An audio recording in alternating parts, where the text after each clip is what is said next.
दिनांक 19 ऑगस्ट 2025 रोजी मृतकाची पत्नी यांनी दिलेल्या फिर्यादीवरून कलम 103(1) भारतीय न्याय संहिता 2023 अन्वये गुन्हा नोंद करण्यात आला होता। सदर खून प्रकरणाचे गांभीर्य लक्षात घेऊन आरोपींचा शोध घेण्यासाठी स्थानिक गुन्हे शाखा गोंदिया यांनी पोलीस अधिकारी अंमलदार यांची 3 पथके नेमली होती। घटनास्थळ परिसरातील लोकांकडून काही पुरावे गोळा करून अथक परिश्रम घेऊन खून करणारे आरोपी प्रशांत उर्फ लोकेश छनुलाल कावडे आणि कामेश चुन्नीलाल कावडे यांना ताब्यात घेण्यात आले। आरोपितांनी सांगितले की मृतकाने साथीदारांसह आरोपी प्रशांत याच्या घरी जाऊन त्यास व त्याच्या वडिलांना काठ्यांनी मारहाण केली होती। याबाबत आमगाव पोलीस स्टेशनला मृतक विरुद्ध गुन्हा सुद्धा नोंद आहे।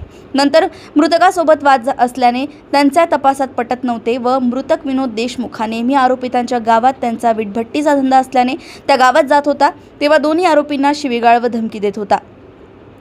या कारणावरून दोन्ही आरोपितांनी विनोद देशमुख याचा कट रचून दिनांक 19 ऑगस्ट रोजी रात्री 9 वाजताच्या सुमारास गिरोला ते मशीन टोलाकडे जाणाऱ्या डांबरी रोडवर विनोद देशमुख यास थांबवून चेहऱ्यावर लाल मिरची पावडर टाकून लोखंडी तलवारीने डोक्यावर, पाठीवर, मानेवर मारून जीवानीशी ठार करून त्याचे प्रेत मृतकाच्याच मोटरसायकलने बाग नदीच्या किनाऱ्याजवळ लंबाटोला गावाच्या शिवारात झुडपी जंगलात मोटरसायकलसह टाकून दिला।